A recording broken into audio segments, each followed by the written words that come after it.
So before we move into any new material, were there any questions from prior material?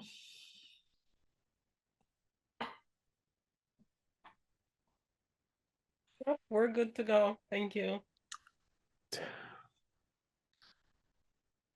All right, so we spent last class talking a lot about bodhicitta. We moved into the great scope last class, and one of the defining features of the great scope is cultivating the bodhicitta motivation, the wish to achieve enlightenment for the benefit of all sentient beings. And there's again those two meditative traditions or lineages: the 6 point cause and effect meditation, or the method of exchanging self-cherishing for other cherishing. So we will continue with the great scope in today's class. So we mentioned briefly that a bodhisattva, a person who is successful in cultivating bodhicitta, really having it be a sustained, deeply integrated part of their mind, when every action of body, speech, and mind becomes motivated by bodhicitta, that person becomes a bodhisattva. And then the purpose of their life is to engage in the practice of the six perfections. And we can talk about them briefly. We don't have, you could spend weeks talking about the six perfections. Lama Zopa Rinpoche, there's a book from the teachings of Lama Zopa Rinpoche on the six perfections, which is a wonderful book if you wanted to pick something up where you would have more depth. Also, the Sunday class that Geshe Sherab has been teaching has been going through the six perfections as well. That class is based on a text called The Essence of Refined Gold, which is one of these lamrim texts, like the Foundation of All Good Qualities, like the middle length lamrim, or the great treatise from Lama Tsongkhapa. The Essence of Refined Gold was written by one of the Panchen Lamas, so not Lama Tsongkhapa, but there's many different lamrim texts. So to briefly go over the six perfections, you've got generosity. These are all states of mind. So generosity is a willingness, a capacity of the mind to give whatever sentient beings truly need to be happy, you know, in a way that would make them, actually happy. So of course, some sentient beings might think that, unhealthy things would, like, oh, I could really use something that's unhealthy for them. And of course, a bodhisattva is not going to provide, you know, drugs or other things, but whatever sentient beings truly need, that there would be a willingness to provide it. And so, of course, with this and with all of these, it doesn't mean that the bodhisattva doesn't have the perfection of generosity if sentient beings still need things, right? Because poverty, at the time of the Buddha in India, in Nepal, there were many poor people. And of course, after the Buddha showed the aspect of passing away, there were still many poor people, still many suffering, people who could have used more beneficial circumstances and conditions. So it refers to, in the mind of the practitioner, whether or not there is a willingness to give whatever sentient beings truly need, not that poverty has been eliminated, not that sentient beings are free of suffering, or that they no longer are in need. Morality, of course, is ethical discipline.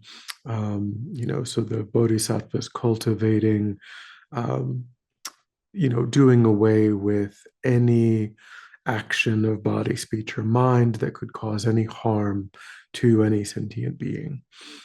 Sentient beings, of course, are still experiencing harm, but not from that particular bodhisattva. Patience is a mind that is willing to endure hardship, that is willing to undergo difficulty in in different ways, difficulty, hardship that's coming to them from the harmful actions of others is one aspect of patience.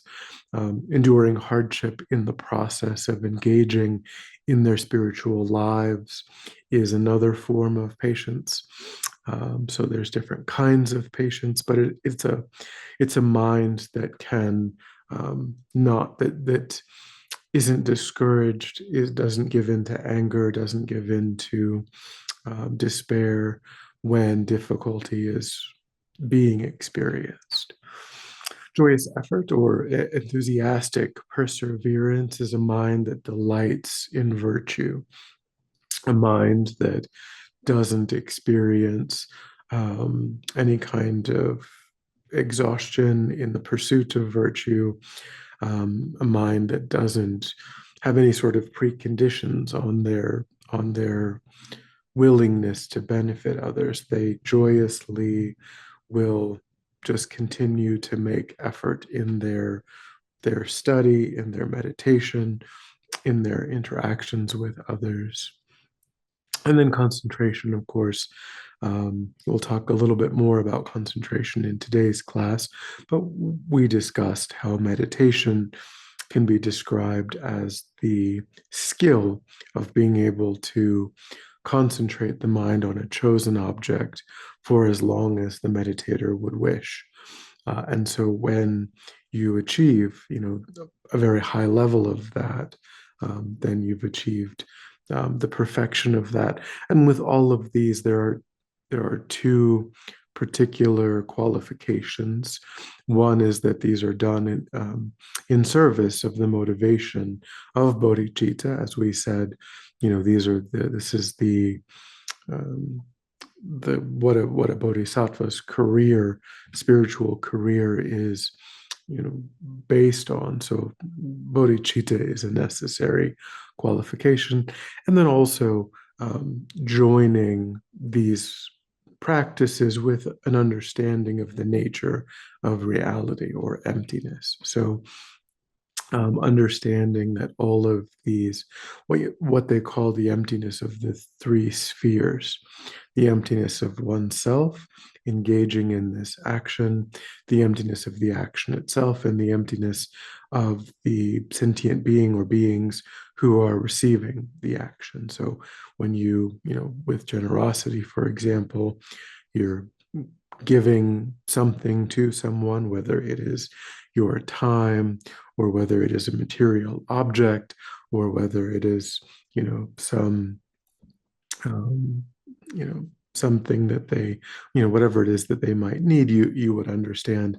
I myself, in the act of giving this thing, am empty. The object that I'm providing is empty, and the other person who I'm relating to, they're also empty. So qualifying all of the six perfections with one's understanding of emptiness is also what makes it not just the ordinary practice of generosity or morality or patience, but the perfection of that.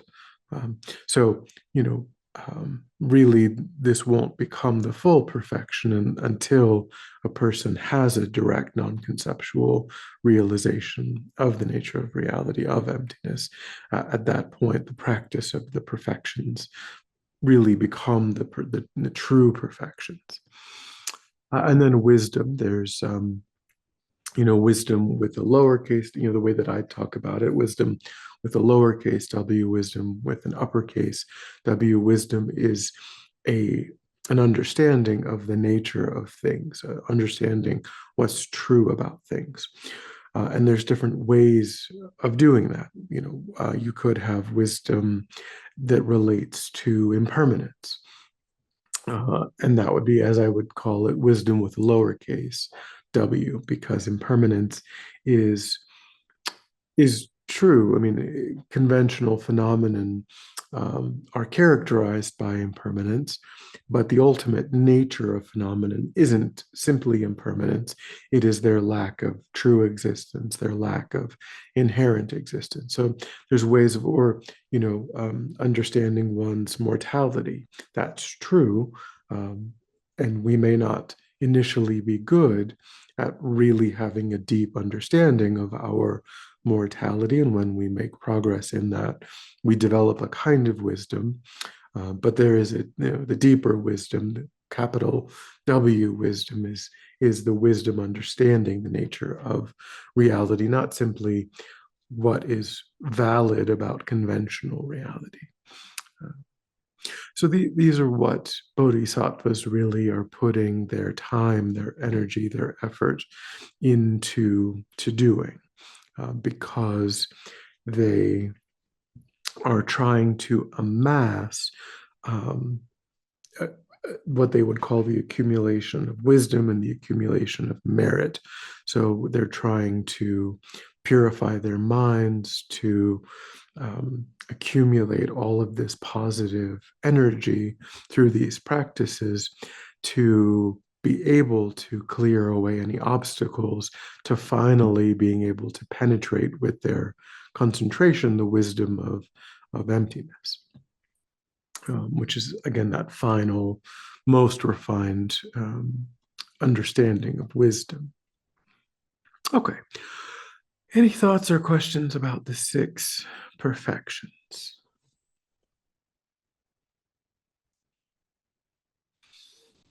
Okay. So now we can talk about what are called the five paths. And this is another way of talking about the spiritual life of a bodhisattva. They are going to go through the five paths. Once you have a realization of bodhicitta, then you enter into these are the five. There's a different list of the five paths in the Theravadan tradition, but these are the five Mahayana paths. So you become a bodhisattva, and then you enter the path of accumulation. And as I mentioned, on the path of accumulation, your primary goal is to accumulate merit, to accumulate positive mental energy, and so that's, you're engaging in these acts of generosity, of patience, of ethics, and so on, to purify the mind, to accumulate merit, positive mental energy. And then you enter the path of preparation, where you now begin to focus more on specifically the meditations related to the nature of reality or to emptiness on the path of preparation. So, at a certain point, your storehouse of positive mental energy is, kind of sufficient. And then you would focus more at that point on meditations on emptiness. And on the path of preparation, what you're doing is they call it the path of preparation because you're preparing to see emptiness directly. So on the path of preparation, you would have for the first time, according to this way of thinking about it, a inferential realization of the nature of reality. And then on the path of seeing, you continue to meditate on the nature of reality, on emptiness, and your correct inferential understanding becomes a direct, non-conceptual realization of the nature of reality. And that's simply done by repeating the experience. So what distinguishes a correct inferential understanding versus a direct non-conceptual realization is that when you've had a, a correct inferential understanding, because you can have a wrong understanding, you could be off base, you could be misled about the nature of reality, you could be reading philosophical perspectives that are not accurate, or you could have a teacher that is misunderstands it themselves, and so you're following some path of philosophy, but it's not the most refined, most accurate Buddhist path of understanding the topic. So that's certainly a danger. But assuming that you have the right kinds of texts, the teachers who are able to guide you appropriately, you would first have a correct inferential understanding, which means that you've realized the object of emptiness, but you're doing it through the medium of conceptuality, of thought. Um, and by simply repeating that experience, it becomes more and more refined, and you're able to see emptiness directly without the mediation of conceptual thinking. Uh, you don't do anything different. You just continue to engage in those same correct meditations and studies and so on. Then once it has progressed from the correct inferential understanding to a direct non-conceptual understanding, you still have to then repeat that experience. The steeping your mind in wisdom, understanding emptiness is purifying the afflictions, is purifying the mind of these beginningless eons of familiarity with fundamental ignorance, and then all of the knock-on afflictions that depend upon um, fundamental ignorance. So it isn't that you instantly become fully enlightened when either you have the correct inferential understanding, or even when you've had your first non-conceptual realization in meditative, what they would call meditative equipoise. You have to again and again and again and again engage in that, steeping your mind in this correct, this at this point, this direct non-conceptual realization. And then the path of meditation, where you are repeating that experience, does become the path of no more learning. And it is on this path that your meditation is able to purify the last remaining cognitive obscurations to knowledge. All of the subtle obscurations are finally purified through this repetitive process on the path of no more learning. And that is when you become a Buddha. That is when that process finally completely rids the mind of all afflicted states, and you arise in the state of full enlightenment on the path of no more learning. Hence the name, no more learning, nothing else to do. Okay. Any thoughts or questions?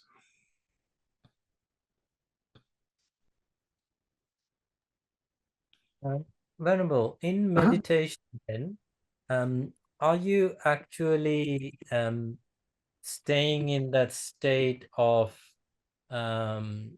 nothingness or space-like nature? Is that what you're doing? So we'll get to, so I mean, emptiness, the realization of emptiness isn't nothingness. They use the phrase, as you said, they use the phrase of the space-like quality of meditating on emptiness, but it isn't a nothingness. I can't, I'm useless in helping you understand the subjective experience of a meditator realizing any kind of version of emptiness. But there is this progressive process where it starts out as a conceptually mediated process, and then it becomes non-conceptual. But then what distinguishes meditators like on the path of meditation versus before they become fully enlightened, on the, even as they enter and then as they move through the path of no more learning, what really is distinguishing those incredibly high level bodhisattvas from Buddhas is that when they exit their meditation, conventional reality and the appearance of inherent existence rushes back into their subjective awareness. They still have the imprint in their mind from their meditation, so they don't get caught up in the appearance, the dualistic appearance of, self and other and all of these different ways that inherent existence appears to the mind. But it's only a fully enlightened being who, even outside of meditative equipoise on emptiness, is able to see the emptiness of things directly, even as they are, existing just in the world. A high-level bodhisattva on these grounds can only be absorbed in their understanding of emptiness while they're engaged in the actual meditation session. Okay, yeah, that makes sense. So that this is not an analytical type of meditation, is it? Well, so for us, and maybe toward the later part of this class, we'll talk a little bit about what a person would do to try to meditatively understand emptiness. So, for us, the process, because, right now, we can all start to read about this topic. We can start to try to meditate on this topic. There's nothing wrong with that. We can do that. So for us, it is an analytical meditation, just like the death meditation, just like karma. You go through an analytical process. I would assume, once you've progressed all the way to the point, because again, a direct non-conceptual realization is going to be the object appearing in a non-mediated way. But that person is never going to get to that point without being like us, right? Without even not even having, any of this, using this conceptual process to arrive at that point. So for a very long time, it's a very analytical process. And then I think that can drop away, but it can only drop away because the familiarity is so ingrained, it's so deep, it's so like immediately, just, I mean, in the same way that if we want to think about the image of a Buddha, right? That's an unfamiliar object. And so we have to exert ourselves. We have to look at the object, and we have to kind of build it over time. But in a few years, instantly, without any effort, that can just be there in the mind. but that will never happen, without that process. Okay, thank you. I have a clarifying question. Does the Arya Bodhisattva path, does that start at the path of seeing or at the path of meditation? So it starts at you have a realization of bodhicitta. Once you have a realization of bodhicitta, then you enter the path of accumulation. Mhm.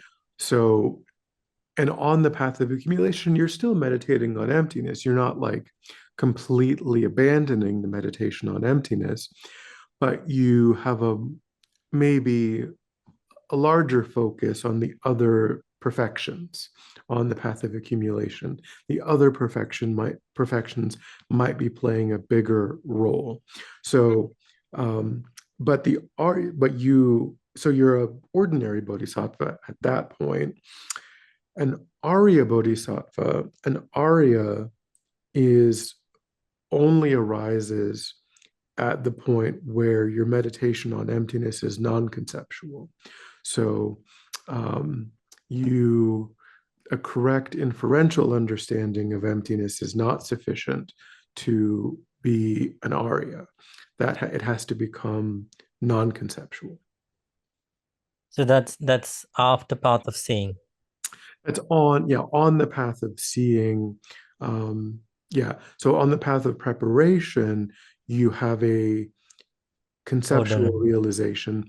At some point on the path of seeing, this is sort of one uninterrupted, when they say path, they mean mental path.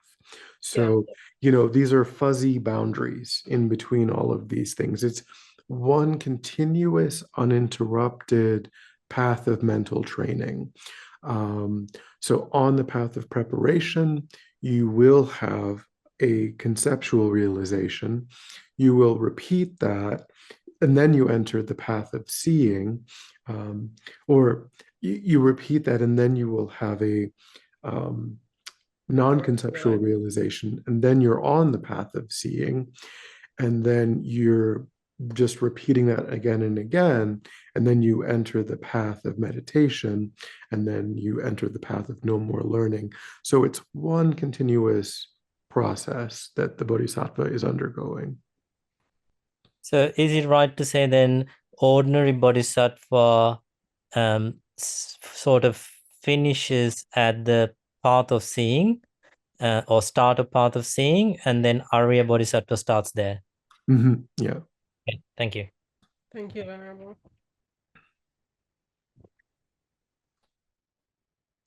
Okay, so now this is just the next verse in this text, the foundation of all good qualities. Once I've pacified distraction to wrong objects and correctly analyzed the meaning of reality, please best me to generate quickly within my mind stream the unified path of calm abiding and special insight. So this is getting at, on the great scope, this idea of, as it says here, calm abiding and special insight. So the bodhisattva is making, could be the bodhisattva already has calm abiding, but that bodhisattva could have developed calm abiding prior to the great scope. But so calm abiding is what we'll talk about now. Calm abiding is a particular level of meditative skill. In the Tibetan system, they talk about 9 levels of calm abiding, and it's an arbitrary kind of system where each of the 9 levels has a particular written description that helps a person understand where they are in developing a very highly refined ability to concentrate. On the first level, there's a lot of distraction arising for the bodhisattva, or for the meditator. These distractions are frequent, they're intense, they're of long duration. And then they progress, right? Just through meditating consistently, they will reach the second level and the third level and so on. And each of these levels just have a different, and I couldn't, spout off the 9 descriptions. Um, and we don't have time to cover them, but on each level, there's a way of helping the meditator understand by understanding, okay, when I meditate, how often am I getting distracted? How intensely am I getting distracted? Am I completely losing the object? Is the object just kind of reducing in clarity, in vibrancy? Um, and then when I get distracted, can I easily move my mind back? Or am I really, just energizing the distraction for a long time? So there's ways of thinking about that process. And you want to reach the 9th level of calm abiding because you can't have a direct non-conceptual realization of the nature of reality without fully qualified calm abiding. You can do lots of other things. You could have lots of other realizations, um, you know, of the different lamrim topics. However, a direct non-conceptual realization of emptiness depends upon having fully qualified calm abiding. So meditators put time and energy and effort into it for that reason. Um, and it can't be developed outside of retreat, which is what this slide is talking about. So you can make progress in calm abiding in daily life, but you can't reach the 9th stage without long periods of retreat. So when you're in retreat, these are the conducive factors for engaging in retreat. So, of course, ethical discipline is the foundation of meditative progress.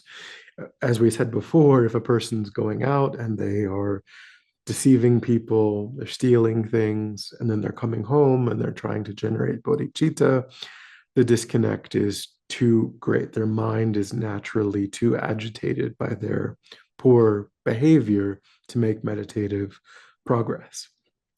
Of course, we all are falling short of what we would like for our ethics, but still we need to take our ethics seriously and restrain our body, speech, and mind in ever more skillful, more subtle ways as we go along. Seclusion. So of course, when you're in retreat, you don't have your job, you're not socializing with your friends, you're just literally just meditating.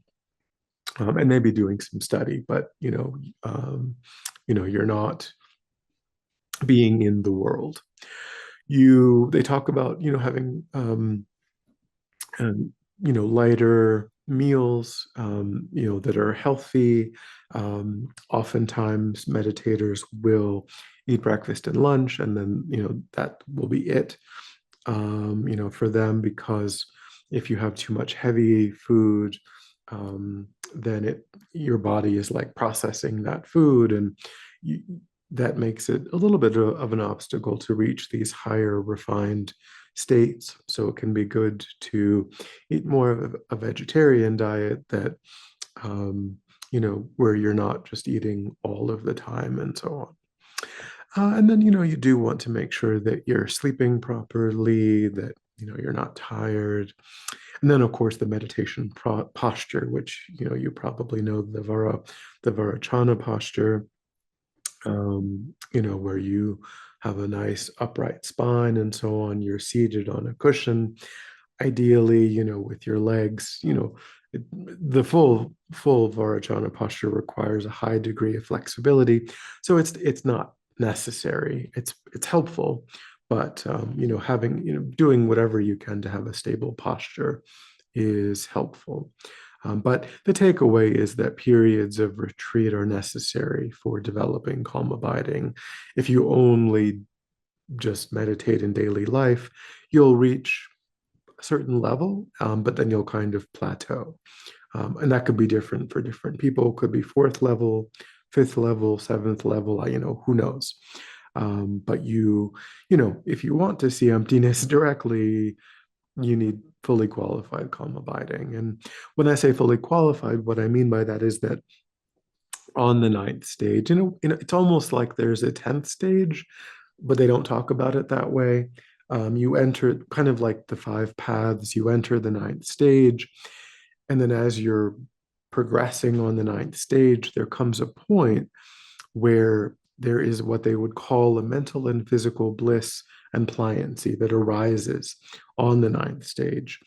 It's not there at the very beginning of the ninth stage, but it arises on the ninth stage.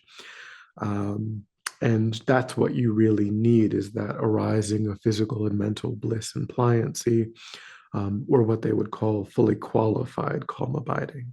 So the very beginning of the ninth stage isn't fully qualified.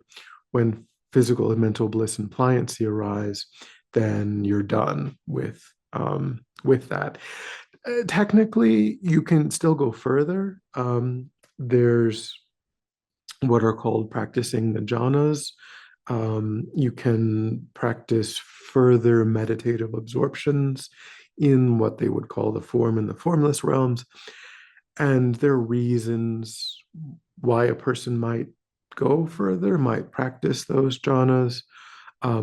But it is really only fully qualified calm abiding that you need to realize emptiness. You don't, like I say, there's benefits maybe to that's deeply restorative to practice, further concentrations.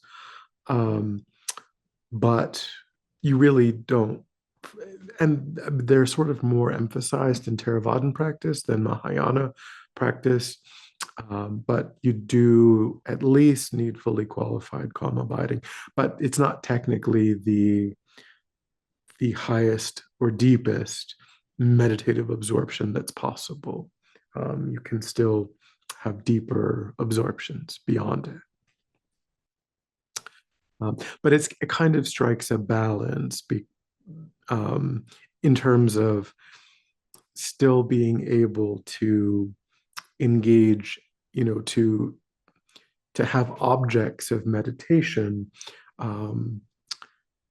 with fully qualified calm abiding. It's not so deep that it's like only that particular formless realm that you can use, that arises. It's a bit more serviceable for certain kinds of analytical processes. Okay. Any thoughts or questions about fully qualified calm abiding? So that's what special insight is. Special insight is we can have ordinary insight into emptiness or into any of these topics, but when fully qualified calm abiding arises and we use fully qualified calm abiding, we join our meditation with fully qualified calm abiding, special insight arises, which is, as I said, ordinary insight into emptiness is insufficient. We need special insight into emptiness in order to become enlightened. Questions? So Venerable, yeah. So we were talking about the grounds. You were talking about the 10 grounds, yeah? No, And that's all within the path. No? no, there's a different. No? So we talked about the paths, the bodhisattva. So generally speaking, you've got the bodhisattva grounds and paths. This class doesn't go into the bodhisattva grounds. It only goes into the 5 paths. The Right. grounds are different. This class, yeah, is a little bit too advanced. The grounds, the 10 bhumis are a little bit too advanced for this class. Okay. So what we were just talking about was before you get to that the 10 grounds level, bhumis. that when you said there's no need to go as far as jhanas, we're talking about not talking about the grounds, the 10 grounds. So I mean, so a bodhisattva still has to traverse. So a bodhisattva doesn't need to practice the jhanas to traverse through the 10 bhumis, but a bodhisattva does have to traverse the 10 bhumis to achieve enlightenment. That's true. Um, it's just Okay. that as a topic, the 10 bhumis just are not included in Buddhism in a nutshell. Okay. All right. Yeah, that makes sense. Thank you.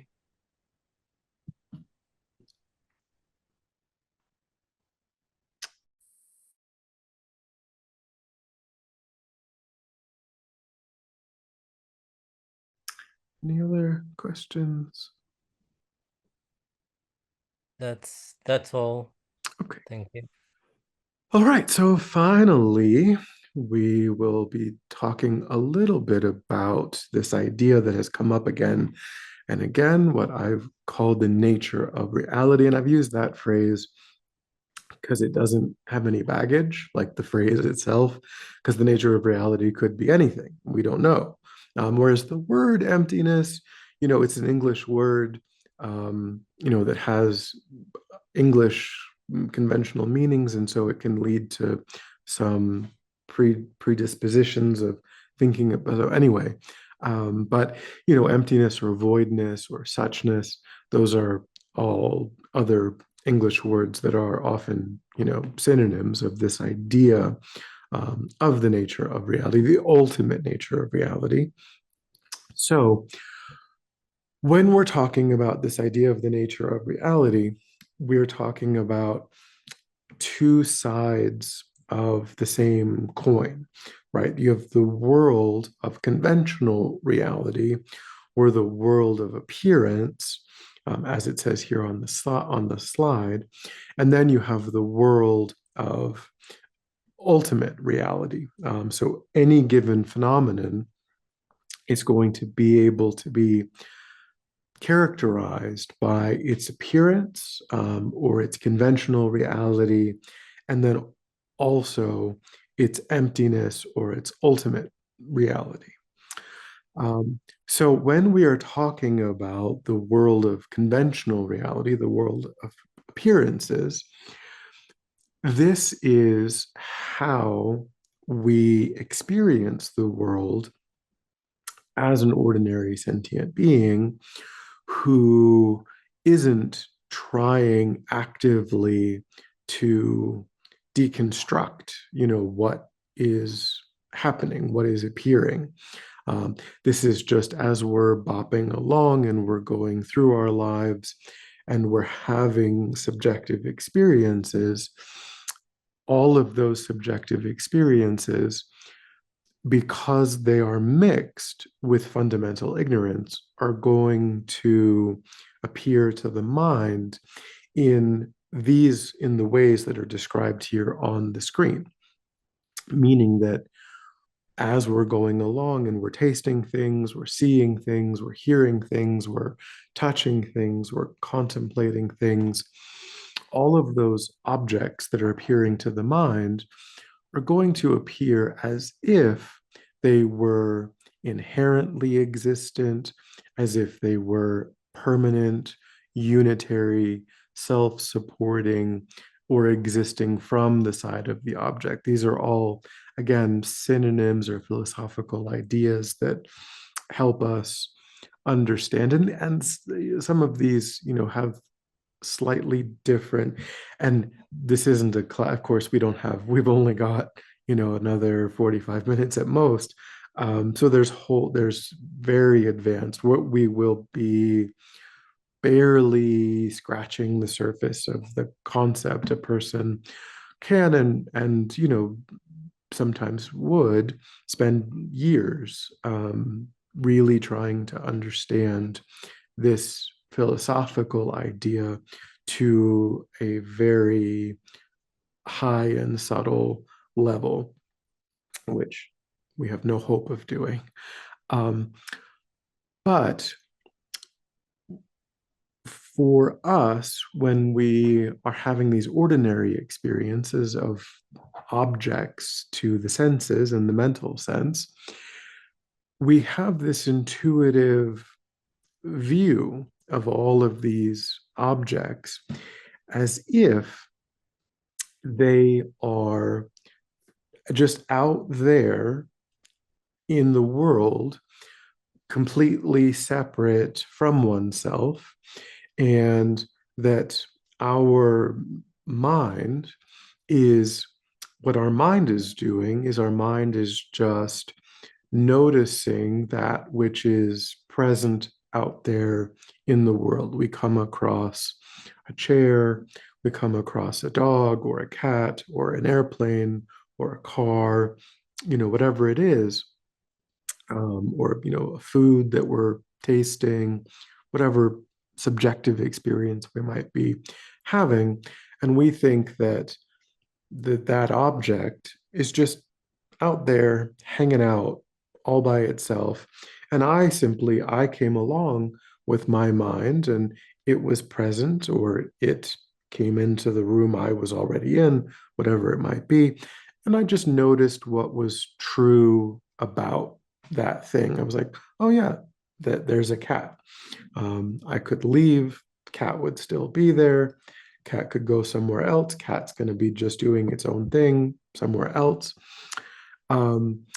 This is what it means to regard all of these objects that we're relating to as existing from its own side, as if the thing, whatever it is, as if it has some intrinsic nature, something about the cat is like a catness, a nature of cat. Something about the cell phone is like the cell phone has cell phone nature, cell phone-ness. And it just is a cell phone. It just is a cat. And we are coming along and we're just becoming aware of this thing that's present in our environment. That's the world of conventional reality, the world of objects that have names that appear to our mind spontaneously, naturally, in that way. And the Buddha's observation is that things ultimately are not like that. So this is not something that this observation of the Buddha isn't something that the Buddha invented, right? It isn't as though, that the Buddha was a painter and he invented a new way of painting, like cubism, right? We can say, well, up until someone invented cubism, cubism didn't exist. And then once it did exist, now it's a thing, and now people can be cubists. Or, before a person wrote the first haiku, that art form didn't exist, and now someone did it, and now people can do that. Emptiness is not like that. The Buddha didn't come along and decide something about the nature of things that now people can apply, his way of thinking about it. Things have always inherently been empty. The Buddha just helped us to understand that everything was always that way. And that we, which goes back to this idea of fundamental ignorance, ma rigpa, this tendency, this deeply ingrained habit in our minds to assent to the world of appearance, to assent to conventional reality, to not really ever question conventional reality, to never go any deeper than conventional reality, than the world of appearance. And so what the Buddha is encouraging us to do is to question the world of appearance, to go deeper, to also understand that, yes, conventionally speaking. So, it's important to understand that the Buddha isn't saying that things don't exist, that everything is a total, hallucination or fabrication. There are phenomenon, but so the question isn't, do things exist or do things not exist? The question is, how do things exist? So really, the wisdom of emptiness is a critique, not really has nothing to do with phenomenon, really has nothing to do with the world. Really, it has to do with how sentient beings obtain knowledge about the world and what they do with the knowledge that they obtain about the world. It's one way of philosophically saying that is that you could call it a phenomenological critique, right? The Buddhist, because phenomenology is, the philosophy of knowledge, right? So when we perceive, when we engage in a cognitive process of perception and we get data about phenomenon, what do we then, how do we then react? How do we then interact or relate to objects?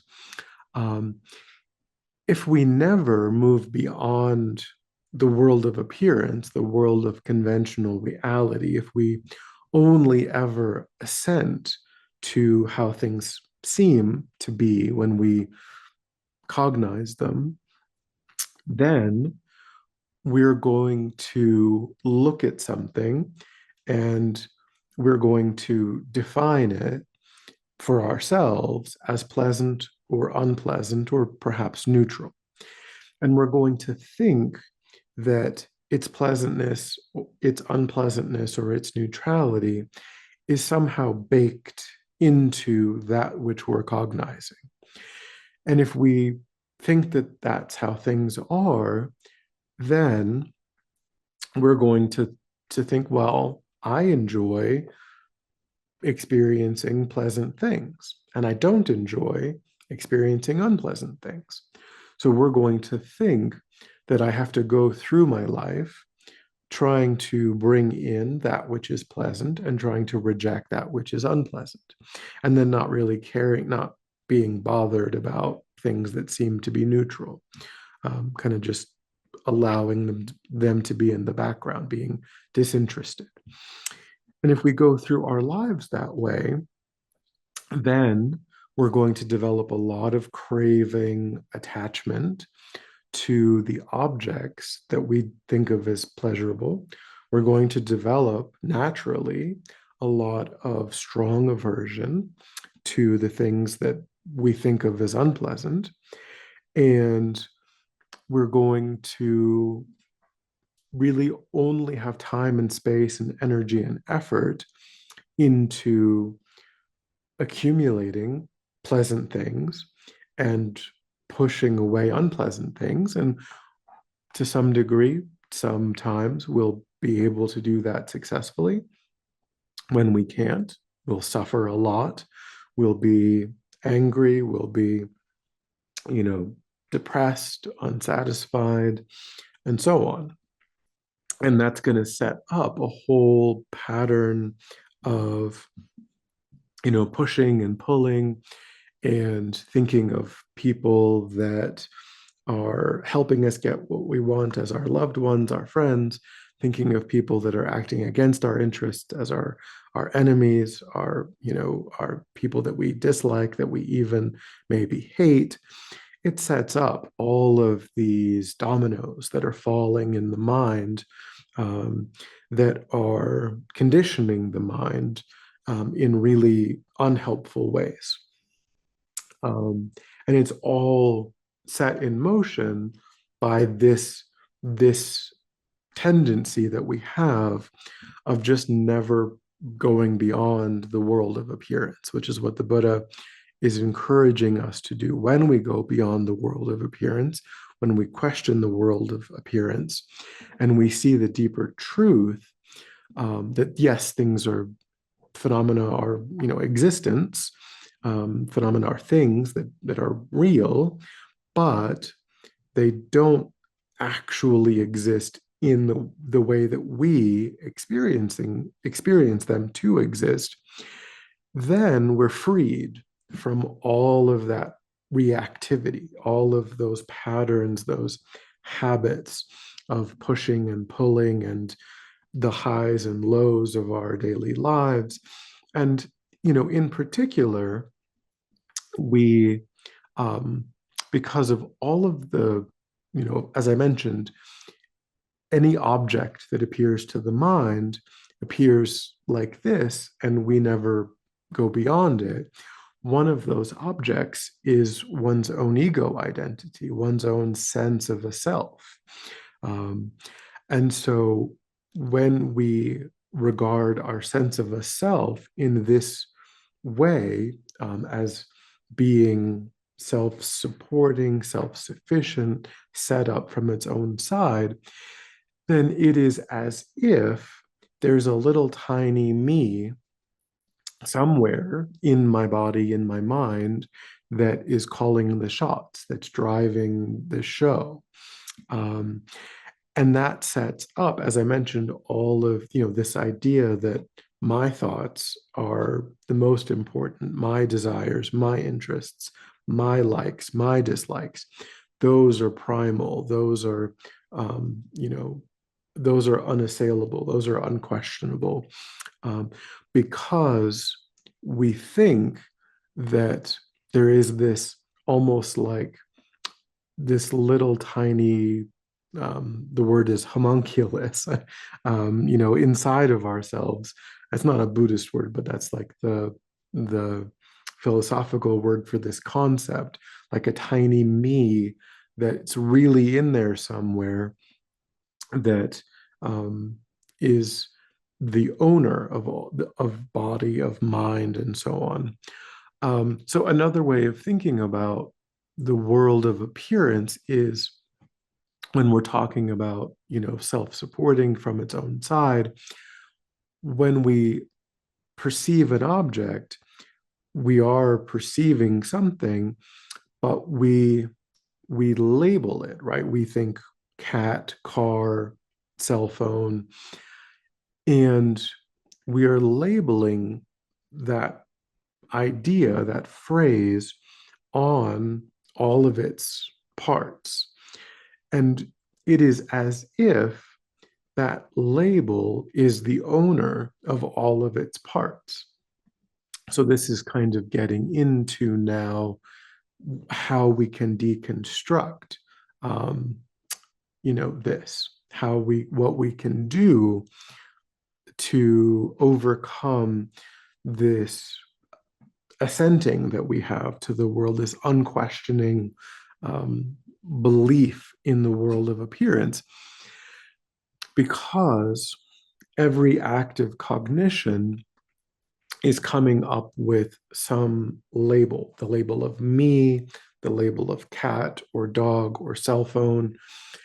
And it's that act of cognition does have an object that it's cognizing, and it gives it a label, and we apply that label as if it makes sense to say that the cat is the owner of all of the parts of the cat.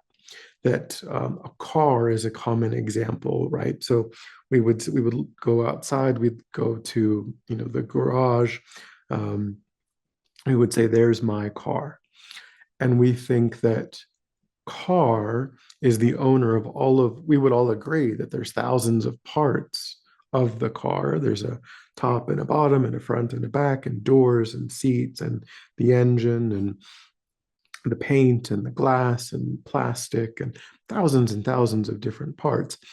But when we apprehend car, to the mind, it's just car, right? There's just the label car. And it is as if for us, that idea, that concept of car, is somehow able to be the owner of all of the parts of the car.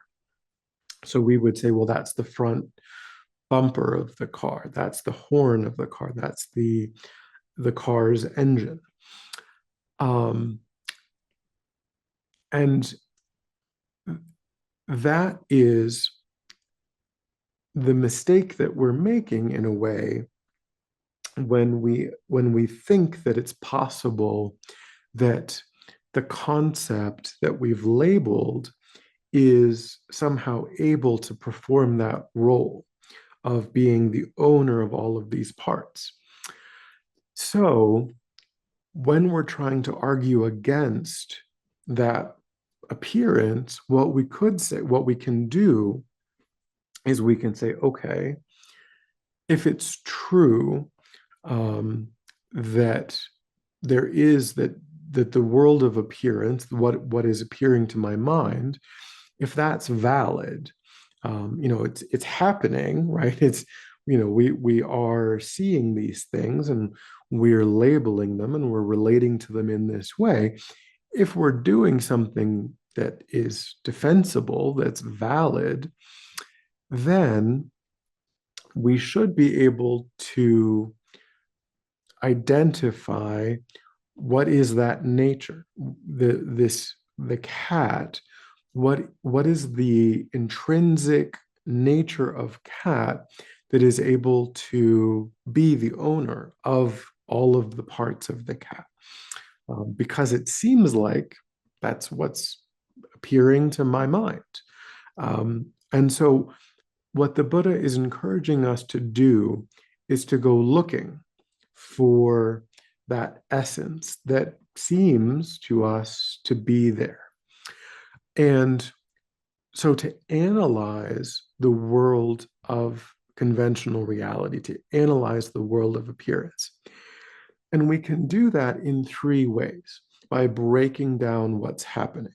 So we can think, first of all, there were causes and conditions that came together. So how does the cat actually exist?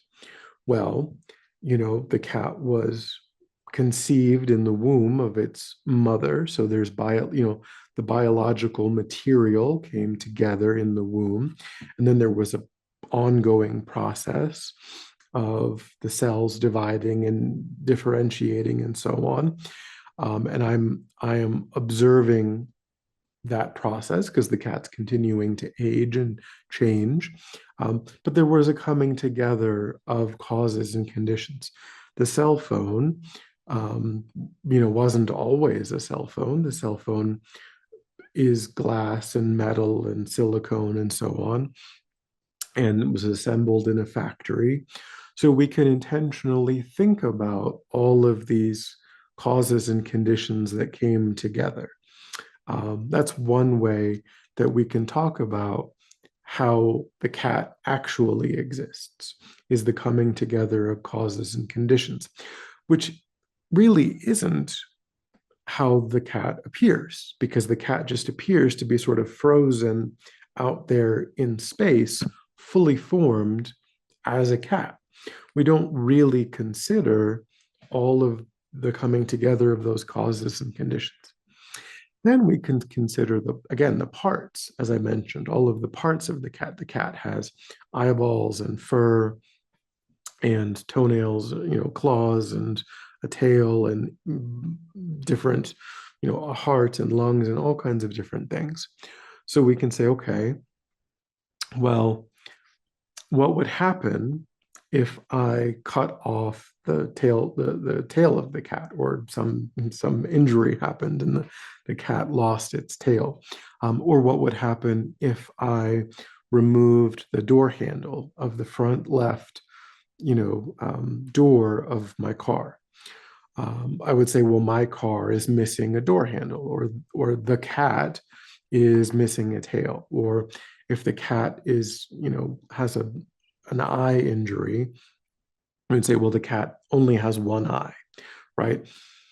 So, but all of those parts are what make up the cat. All of those parts are what make up the car. But because the world of appearance, because there's a label that we mistakenly believe is able to be the owner of all of these parts, then really, once we have that label, there isn't really anything that we can do to that object that changes how we think about it. We can say, we can get to the point where it's a dead cat, right? Or it's a really, really broken car. But for us, it's still a cat, it's still a car, or it's the corpse of a cat, or it's, a disassembled car. But still, we want the world of appearance is giving us this label that we're wanting to um, to think of as being this thing. But really, when we deconstruct it, we come to understand that that's what the cat ultimately is all of these first causes and conditions that have come together, and then all of these parts. And then thirdly, as it says here, an act of mental imputation or an act of mental labeling. So on the basis of the coming together of causes and conditions, on the basis of all of these parts, then we, as thinking sentient beings, we engage in an act of mental imputation or an act of mental labeling. And we all sort of culturally, collectively come together and decide, we're going to call this a cat. We're going to call this a dog. We're going to call this a cell phone. If somebody invents a brand new thing, they get to label it. And now we're all going to call it that. We're going to use that label. And that's a necessary step in this process, because once we have, as I said, once we've got that label, then we apply it to this coming together of causes and conditions. We apply it to all of these parts. And from then on, conventionally speaking, we're only thinking of it as being its label, as being this monolithic thing that is the owner of all of the parts. And the Buddha is basically saying that we've just misunderstood how, what's true. We go through this process of imputing a label on phenomena which do exist on the basis of their causes and conditions, on the basis of their parts. But when we do that, immediately thereafter, we give a status to what we've labeled that is really concrete, that is really what they would call reified, as if now that it has a label, that it exists in this independent way, in this way that has nothing to do with me. And I'm just over here noticing these objects, all of these millions of objects that we relate to over the course of our lives. I'm just noticing them out there separate from me. So this is a problem, primarily, as I mentioned, because we think of ourselves in this concretized way. So it is true that there is a body, right? There is a physical form, and it is true that there is a mind, and it is true that this body and this mind have a deep, subtle interconnection. But what we are doing is we're cognizing this nexus of body and mind, this combination of body and mind, and we're giving it the label of me, of mine, of I. And then we are thinking that I am something independent of body and mind, something more than body and mind, something that has a status, a findable true essence that exists over and above and is the owner of both body and mind. And the Buddha is saying that isn't true, that there is body, there is mind, there is this subtle and deep interconnection, but that's it. You don't need like a third thing. You don't need an ego identity on top of body and mind that you give the label. Of course, conventionally, we have a name, that Bob or John or, whatever. There's a label that we put on body and mind, and that's helpful. People say our name and we respond, and, but there isn't anything that the label really refers to other than body and mind. And we think that there is. We think that I really am in here somewhere. We think that I am findable, separate from body and mind. And what the Buddha is saying is that that intuitive sense that we have just isn't accurate. And if and when we, as thinking people, actively try to look for where is that sense, where is that inherent, findable me-ness, I-ness, we will never actually be able to pinpoint it. We'll never be able to bring it into the light once we investigate all of the different possible options of what it could be. We will discover that intuitive sense that we have is just a fiction of our mind. It is fundamental ignorance at work that is layering on top of what's true with this overly concretized or reified sense of identity.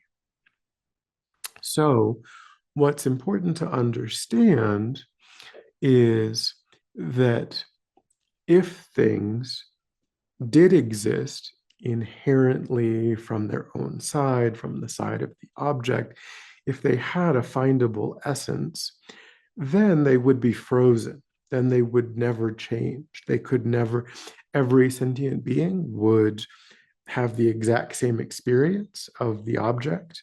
The object itself would be completely frozen in time, in space. It couldn't ever break or change or be altered because it has its own essence, right? It has its own intrinsic essence that is giving it its status, which would mean it would be impervious to outside forces, to, internal forces. It would just be completely frozen. And we know that things are functioning, right? Things are changeable. Our minds are changing, our bodies are changing, phenomena are, breakable, burnable, malleable in all kinds of different ways. Things function.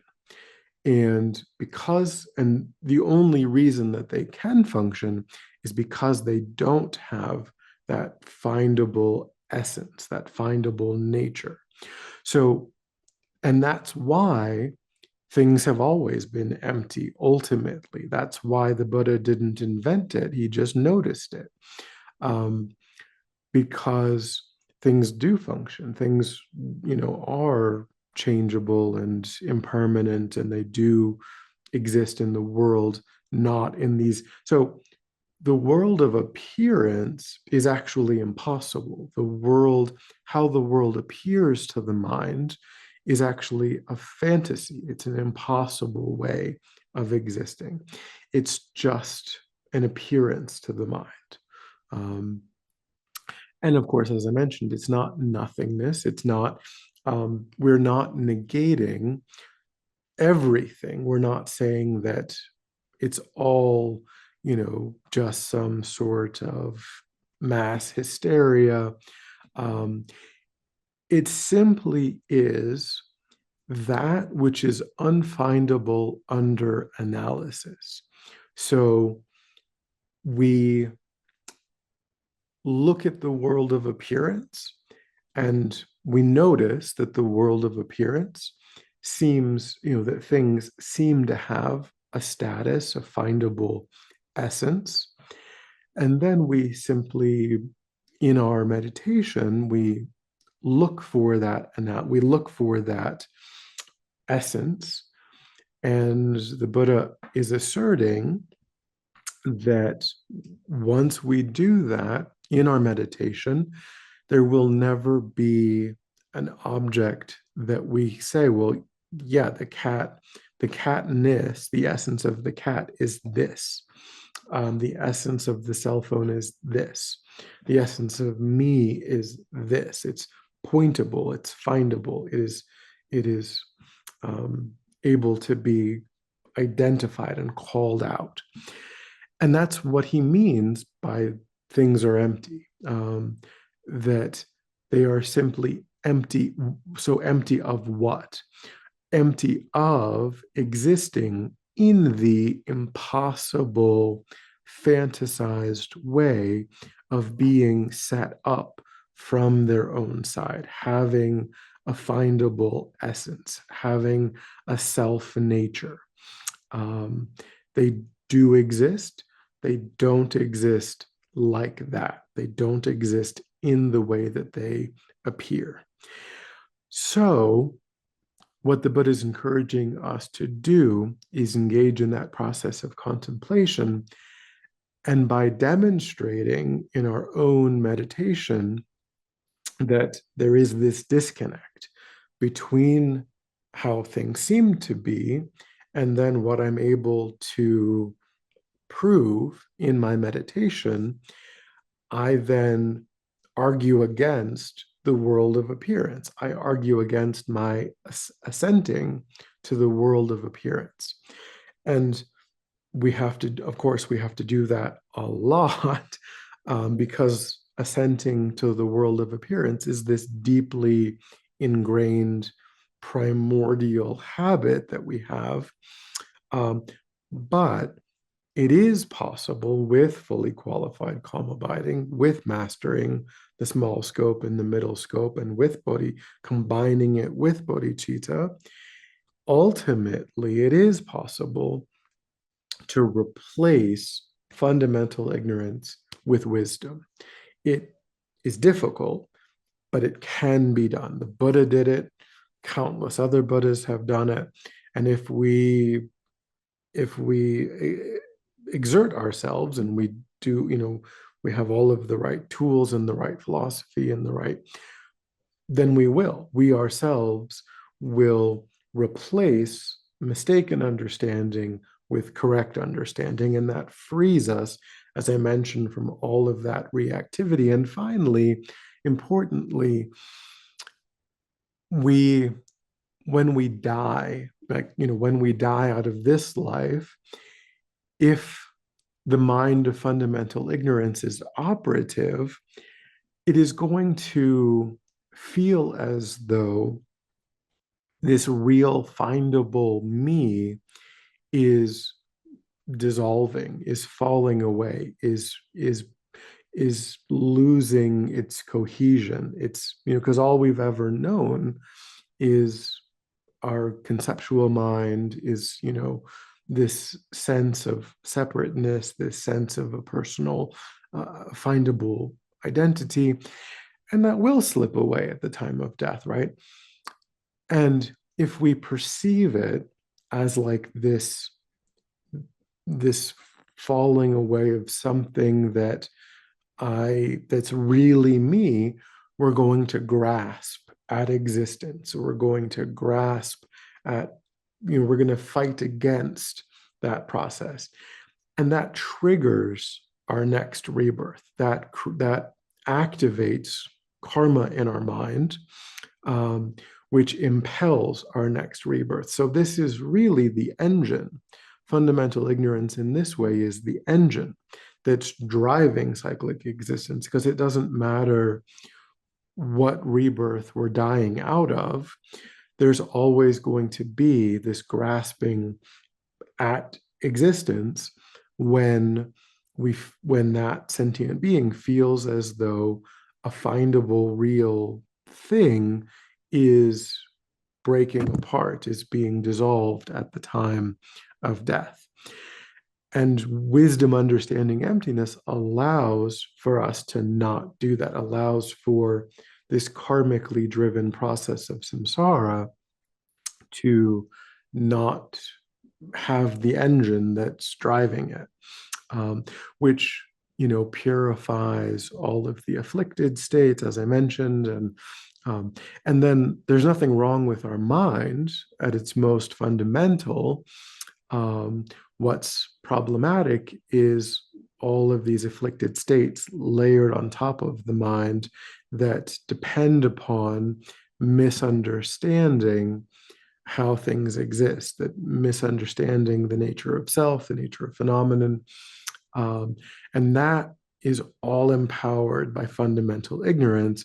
When fundamental ignorance is replaced with wisdom understanding emptiness, then all of those problems just disappear, just totally are eradicated. And mind, which is not the problem, is able to abide as fully enlightened consciousness from this perspective when it's joined with bodhicitta, which is ultimately the point of Buddhist practice, the Mahayana Buddhist practice. All right, so I know I threw out a lot, and unavoidably, I always feel silly asking if there are any questions, because of course it's a lifetime of work to try to understand this, but we do have a few more minutes, if it would be helpful to talk about anything in more detail. Yeah. It's so I intellectually I get it. And I get it. But I think what keeps tripping me up is this point where I get to consciousness and I'm like, how is that inherently empty?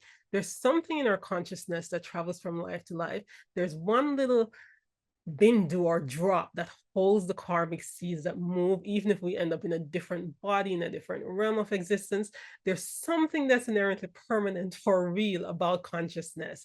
And so I can't get beyond that holding on to it. Maybe it's just my holding on to it, that there has to be something there, inherently there, that exists independent of anything else, that can move from one body to the next, from one realm of existence to the next.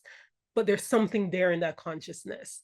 And so I don't see that as inherently empty, or I can't get to that point. So I think that's where I'm stuck. Yeah. So I don't even know what the question is. I don't know. Yeah, and I'm not sure that that's really an obstacle for, from the Buddhist perspective. I mean, what they would say perhaps is that, yeah, I mean, at least I don't think it's a problem for us at this point, because we have so many coarser conceptions that are a problem.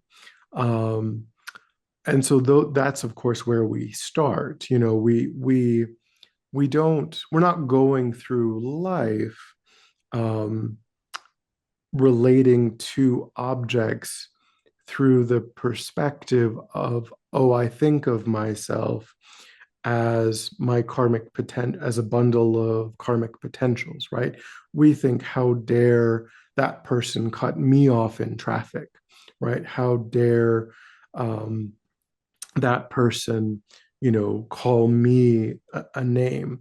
And that's a much coarser conception of self. And that conception is infinitely more problematic.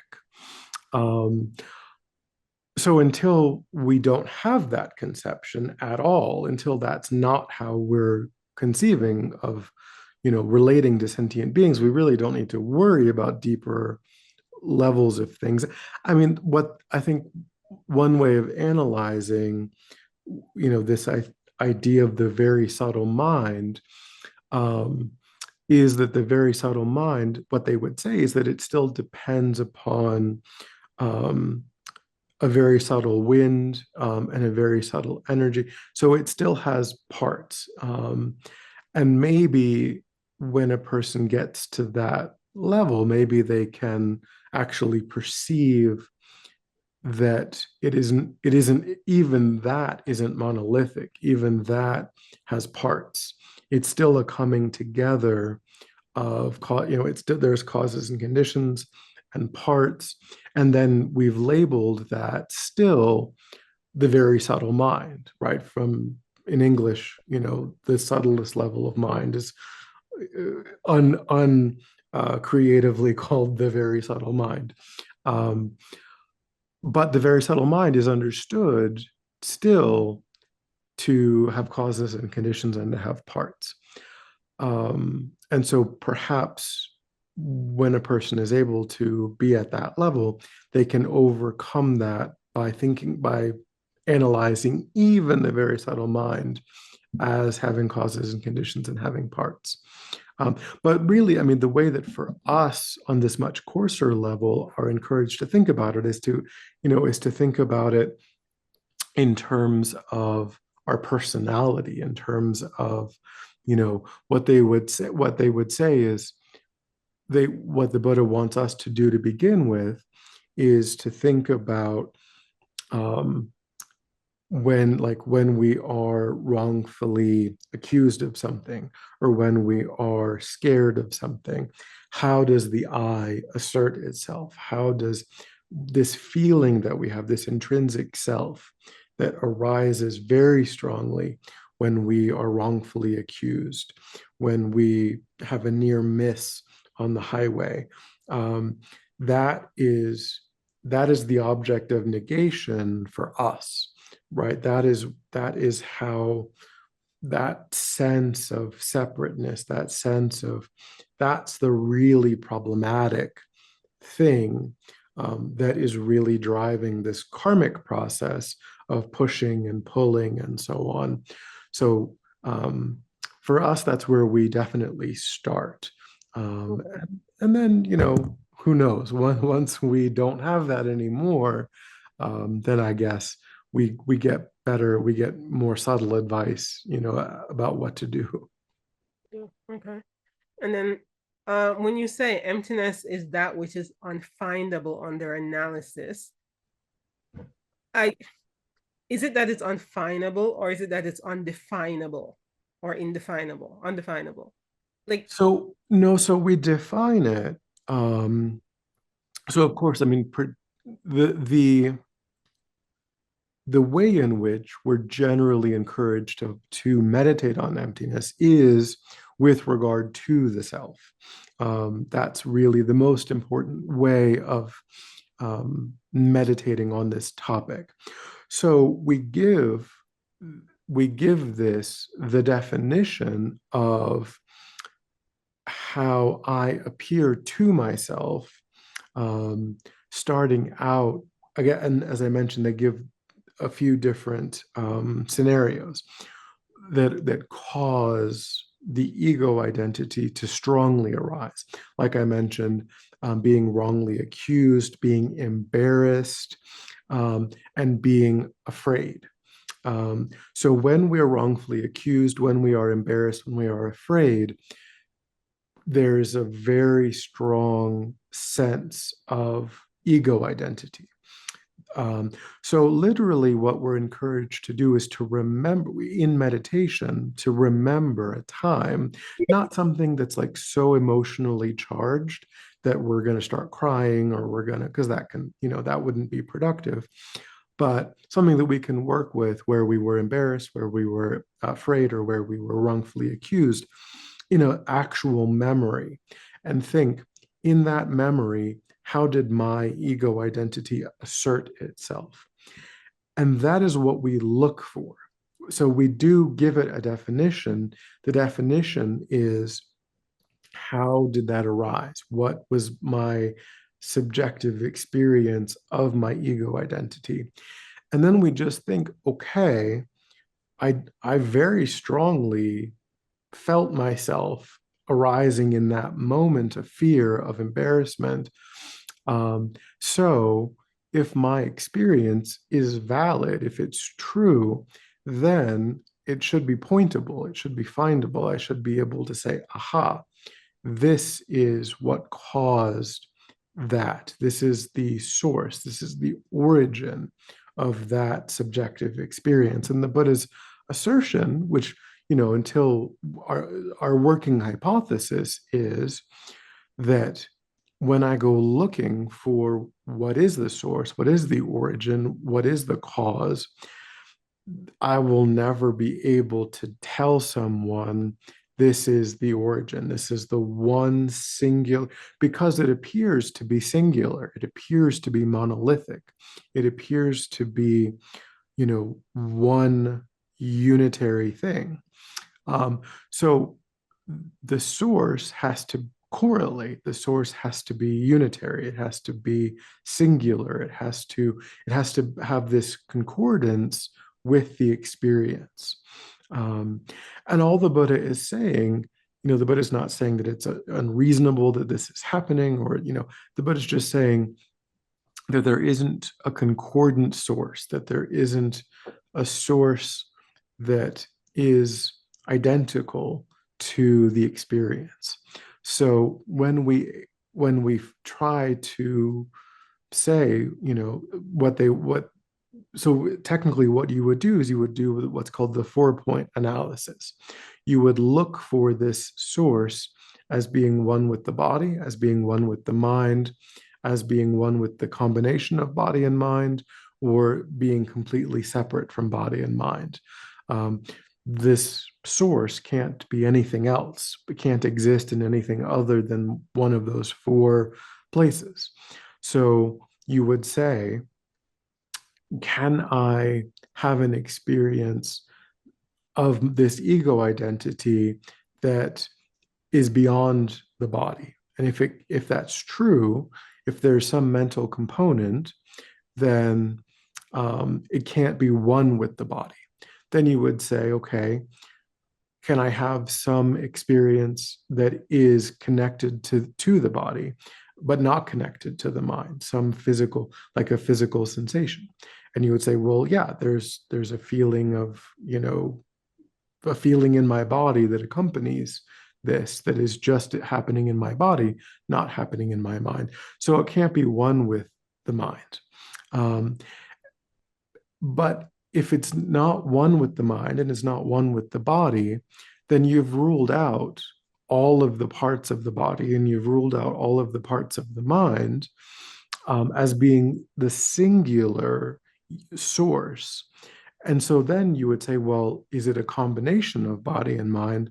But what you've already done is you've ruled out any part of the body being the singular source. You've ruled out any part of the mind being the singular source. So all of the parts of the body and all of the parts of the mind are not self. They're not ego identity. And so the combination of a whole bunch of things that are not ego identity cannot be ego identity, because all you've done is assemble a whole bunch of things that are not the ego identity. So you have to say, well, even the combination of body and mind isn't the truly findable source of my subjective experience of myself. And then you would say, okay, well, if it's not one with the body, it's not one with the mind, it's not one with the combination of body and mind, then could it be completely separate from body and mind, or the combination of body and mind? And you would say, well, that would mean that I could say or do or have experiences that don't at any time involve either my body or my mind. And you would have to conclude that's never happened. I've never gone to the grocery store while remaining at home. I've never had a conversation with someone in another country while I was, asleep. Um, all of your experiences in some way depend upon body and or mind. So it also can't be completely separate from body or mind. So you exhaust all of the four possibilities, and then the Buddha says you just rest in the unfindability of the I. It's what's called a non-affirming negation. You identify the object of negation. How do I appear to myself? And then you look for that. You look for a source or an origin of that. And once you don't find it, you simply rest in the unfindability of the I. And that demonstrating to yourself that there is no concordant source to your experience is helping you to see that your experience is not valid. Your experience is just something that you've layered on top of the data that you do validly. You've got some data that's valid about what's happening in your mind. You've got some data that's valid about what's happening in your body. And then on that, you add this concretized layer of a findable me, and that isn't valid. You are having that experience, but it would only be a valid experience if it had a concordant origin, a concordant source.